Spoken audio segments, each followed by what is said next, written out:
আসসালামু আলাইকুম। শেখ হাসিনার একটা বক্তব্য আপনারা সম্প্রতি শুনেছেন সবাই, যে তিনি দেশে আসবেন, আসার পুরো প্রস্তুতি তাদের হচ্ছে। এর মধ্যে তার আশপাশের যেসব নেতারা আছে, জাহাঙ্গীর কবির নানক, তারপরে আরও বেশ কয়েকজনের ফেসবুক পেজে তারা পোস্ট করেছে যে তারা আসার প্রস্তুতি নিচ্ছে। গাজীপুরের সাবেক মেয়র জাহাঙ্গীর, সেও পোস্ট করেছে যে তারা পূর্ণ প্রস্তুতি নিচ্ছে। নেতাদেরকে ঘোষণা দিয়েই তাদেরকে প্রস্তুত থাকার জন্য আহ্বান জানানো হচ্ছে। বাংলাদেশে থাকা বেশ কিছু সাংবাদিকও তারাও এই একই ধরনের কথা বলছে, আসবে 6 মাসের মধ্যে, আসবে না।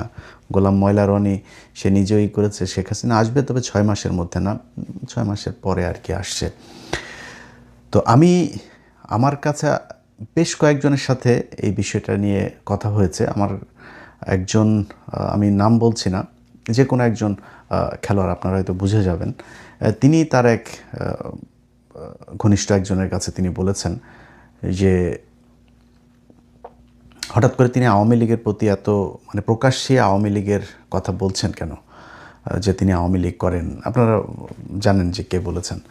তো তিনি তখন, যেহেতু ধরেন বাহ্যিকভাবে আমরা এখন যা দেখছি আওয়ামী লীগের, মানে আওয়ামী লীগের তো ব্যাক করার কোনো সুযোগ, মনে করেন দেশে এখন বিএনপি কথার কথা থাকলো না, 6 মাস, 1 বছর, 1.5 বছর পরে মনে করেন বিএনপি থাকলো না, যদিও সেটার কোনো সুযোগ নাই। কারণ হচ্ছে যে প্রধান বিরোধী দল যারা এখন আছে, আমি যতটুকু জানি প্রধান বিরোধী দলের সাথে সরকারি দলের টাই খুবই চমৎকার, এবং তারা মিলেমিশেই তারপরে দেশ চালাচ্ছে। অনেক ক্ষেত্রে অনেক বিরোধিতা আপনারা যেগুলো দেখছেন সেটা আসলে বিরোধিতা না, কিছু কিছু ক্ষেত্রে তো হচ্ছেই, কথার এদিক ওদিক তো মতের অমিল থাকবে, সেটা খুবই স্বাভাবিক। কিন্তু আপনার মোটা দাগে যদি বলা হয়, দুই দলের ভেতরেই একটা সুনির্দিষ্ট আপনার পলিসি আছে, যে পলিসির বাইরে তারা যাবে না।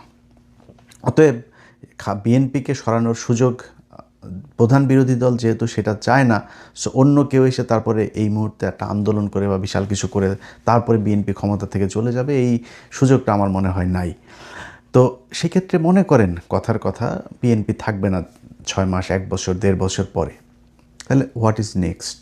আপনার কি মনে হয় যে এই আওয়ামী লীগ তারপরে ক্ষমতায় আসবে, বিএনপি মনে করেন চলে গেল, বা বিএনপি বললো যে আমরা আরেকটা নির্বাচন দিব, দেশের অর্থনৈতিক অবস্থা মিলায় আমরা খুব একটা ভালো শেপে নাই, আমরা একটা গণভোট দিলাম বা আরেকটা নির্বাচন দিলাম, দিয়ে তারপরে তারা একটা কিছু করলো। অথবা কথার কথা মনে করেন যে সেনা শাসন আসলো, অন্য কিছু আসলো, তারাও যদি এসে আওয়ামী লীগকে এখন ক্ষমতায় বসাইতে চায়, বাংলাদেশের মানুষ কি সেটা মেনে নেবে?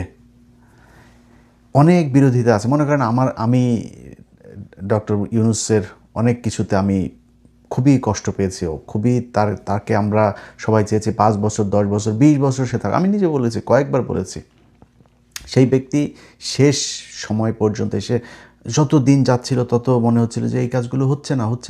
ধরেন বিডিআরের মানুষগুলো এখন পর্যন্ত, সেই বিডিআরের লোকগুলো জেলখানায় কেন?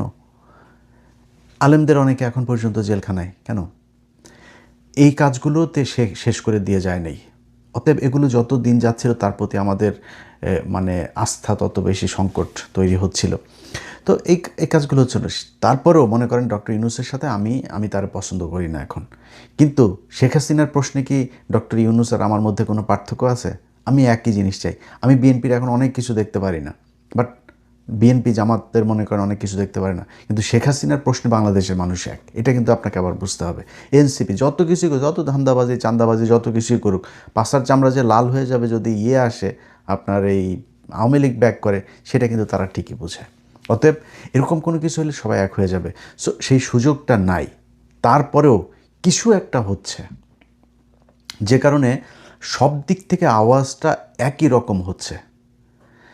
আপনারা শেখ হাসিনার যে বক্তব্য শুনেছেন, তার নেতাদের ফেসবুকে যে পোস্ট, তারপরে বাংলাদেশের কিছু সাংবাদিক, যে যারা কথিত নিরপেক্ষ সাংবাদিক হয়েছে এখন, অনেক নীতির কথা, জেলখানা থেকে যেই সাংবাদিকরা এই দেশের অনেক আকাম কুকামের সাথে, এই হাসিনার 3 তারিখ 4 তারিখেও যারা কিনা ছাত্রদেরকে নিধন করার জন্য যারা শেখ হাসিনাকে কুপরামর্শ দিয়েছে, তাদেরকে বাঁচানোর জন্য এখন এই সাংবাদিক প্রতিনিধি যাচ্ছে তারেক রহমানের সাথে দেখা করতে, এবং হয়তো তাদের ব্যাপারে মনে হয় তারেক রহমান নমনীয় হয়ে কিছু একটা করেও দিতে পারেন, এটা অবিশ্বাস করার কোনো কিছু নেই।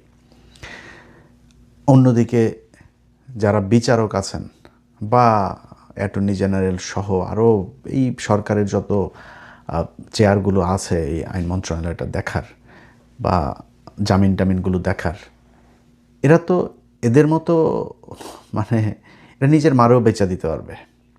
বাংলাদেশের যে বিচারক, এরকম অনেক বিচারক আছে, অনেক ভালো মানুষ, তাদেরকে সম্মান জানাই, বাট এই দেশে অনেক বিচারক আছে ওর মারেও বেচা দিতে পারবে। এরা মানুষের জীবন নিয়ে খেলা করে। এই যে আজকে এই যে রাইসা নাকি একটা মেয়ের ব্যাপারে শুনছেন না, আমি এটা নিয়ে খুব বড় কিছু মনে করি না, এটা খুব স্বাভাবিক। এই মেয়েটা দেখতে একটু কিউট, একটু ভাল লাগছে দেখতে, সুন্দরী একটা মেয়ে, এটা কারণ অনেকের অনেক মায়া লাগছে। ভাই বাংলাদেশের প্রতিদিন এরকম মারা যাচ্ছে, রেপ টেপ এরকম প্রতিদিনই এগুলো চলছে। এখন এর প্রতি আমরা আলাদা একটা ভালোবাসা দেখাচ্ছি, এই ভালোবাসা আবার বেশি দিন থাকবে না। যেই দেশের মানুষরে কি একটা বের হয়েছে না, ওই যে রাগ করলা না কি একটা, এইটা দিয়া যে দেশের মানুষরে ব্যস্ত রাখা যায়, এবং মানে কি একটা কথা বললো রাগ করলা, এটা সারা দেশে সবাই এটা নিয়ে পাগল। আরে এটা কি হইলো, ওটা কি মানে এটা নিয়ে বলার এত আলোচনা করার কি হলো? এদেশের মানুষ এত বড় হালা, মানে কি বলবো, এটার আর কোনো সংজ্ঞায় আপনি সংজ্ঞায়িত করতে পারবেন না এই দেশের মানুষের নীতি নৈতিকতা বিবেক বোধ এগুলোকে। এরা এখন রাগ কল্যাণিয়া পড়ে আছে সবাই। এরকম এই রাইসার মতো এরকম ঘটনা বাংলাদেশে বহু ঘটেছে, এই নিকট অতীতেও ঘটেছে। মাঝখানে ইউনূস সরকারের সময়ও ঘটনা ঘটলো না, 90 দিনের মধ্যে ইউনূস বিচার করে দেওয়া যাবে, এই আসিফ নজরুল বলেছে, আসিফ নজরুল বিচার করে দিয়ে গিয়েছে। এই দেশের আদালতের ভেতরে বসে বিচারকরা ঘুষ খায়, সেই দেশে কোনো কিছু হবে না। এই ঘটনাগুলো আপনি 3 দিনে করেন, 4 দিনে করেন, 10 দিনে করেন, 20 দিনে করেন বিচার, ভাই বিচার আপনি করেন, যা যা দরকার বিচার প্রক্রিয়া শেষ করতে সব করেন, কিন্তু বিচার যেটা সেটাই হইতে হবে, এটা এই দেশে হয় না। বিশ্বাস করেন, আমার আল্লাহ আমাকে মেয়ে দেন নাই, বাট আমার খুব শখ, মেয়ের খুব শখ। আমার শেষ ছেলেটা যখন আমার মানে 4 মাস না 5 মাস পরে ডাক্তার যখন বলল আমার ওয়াইফকে যে ছেলে হবে, তখন আমি রুম থেকে বের হয়ে গিয়েছিলাম। আমি ওদিন সারাদিন আমার ওয়াইফের সাথে কথা বলি নাই, মানে আমি চেয়েছিলাম যে আল্লাহ একটা মেয়ে দিক। এখন চাই না, একদম সত্যি কথা চাই না। চারিদিকের এই অবস্থা দেখে এখন আমি আর চাই না আল্লাহ যেন মেয়ে না দেন। কারণ আজকে যেই মেয়েটা মারা গিয়েছে, এই মেয়েটার মতো এরকম অসংখ্য মেয়ে কালকে হবে, পরশু হবে, 1 বছর পরে হবে, 2 বছর পরে হইতেই থাকবে, চলতেই থাকবে। বিচার আজকে আপনি যেটা নিয়ে আলোচনায় আছেন, এটার বিচার মানে শেষ প্রক্রিয়া পর্যন্ত আমরা এই আলোচনায় থাকি না, এটা খোঁজও রাখি না। এর আগের ঘটনাটা দেখেন, এই রাইসার আগের ঘটনা যেটা ছিল সেটার খোঁজ আমরা রাখি, এর খোঁজও আমরা রাখবো না। 2 দিন পরে থাকবে না এটার খোঁজ, আরেকটা ঘটনা ঘটবে, সেই ঘটনায় আমরা হারায় যাব এটা নিয়ে ওইদিকে। আরে ভাই, আওয়ামী লীগের লোকজন যারা কিনা জুলাই আগস্টে এতগুলো মানুষকে মারল, সেই মানুষগুলোরে আমরা এখন সব নাকি পত্রিকায় নিউজ হয়, কাকে নাকি কে নাকি কি ব্রেন টিউমারে মারা গিয়েছে, তাকে জুলাই যোদ্ধা হিসাবে শহীদ হিসাবে দেখানো হয়েছে, ওইটাই খালি খবর। এই দেশে 1400 মানুষ মারে নাই এরা জুলাই আগস্টে, সব মিথ্যা কথা। আমরা এই যে যা দেখেছিলাম একদম সরাসরি বন্দুক টন্দুক নিয়ে যা যা করছে, পুলিশ নিজে বলছে একটারে মারলে আরেকটা সরে না, সব মিথ্যা কথা। অথচ তারা আলোচনায় নিয়ে এসেছে ওইটা। আওয়ামী লীগের লোকজনরা তারা এখন ধুমায়া সবাই জামিন টাকা মাল, বিচারক পর্যন্ত মাল দিতে পারলে সব ছেড়ে দিচ্ছে।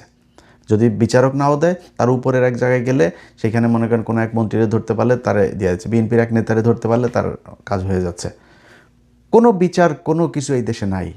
যেই দেশের এজলাসের মধ্যে বৈশা ব্যাগে করে, আমি নিজে দেখেছি, নিজের চোখে দেখেছি, এই 21শে টেলিভিশনের চেয়ারম্যান তিনি যখন জেলখানায় ছিলেন, কত চেষ্টা করা হয়েছে তাকে জামিনের জন্য, জায়গা এইখানে টাকা ওইখানে টাকা, মাল নেয়, একটাই দেয় আরেকটায় আটকায়, এই করে সেই করে, আজকে না কালকের, নিজের চোখে দেখেছি ব্যাগে করে টাকা দিতে হয়েছে তাদেরকে। বিচারকরা টাকা খায় এইভাবে। যেই দেশের এজলাসের মধ্যে বসে বিচারক টাকা খায়, ওই দেশে আপনি কিসের কোনোটারই পাবেন না, কোনোটারই বিচার পাবেন না, এটা তো নাই, কোনো বিচারই পাবেন না। তো এখন এই আওয়ামী লীগের লোকজনগুলোকে দেদারসে যেইভাবে আপনার ওর নাম কি, এই চিন্ময় দাসের ছাড়ার জন্য পাগল হয়ে গিয়েছে।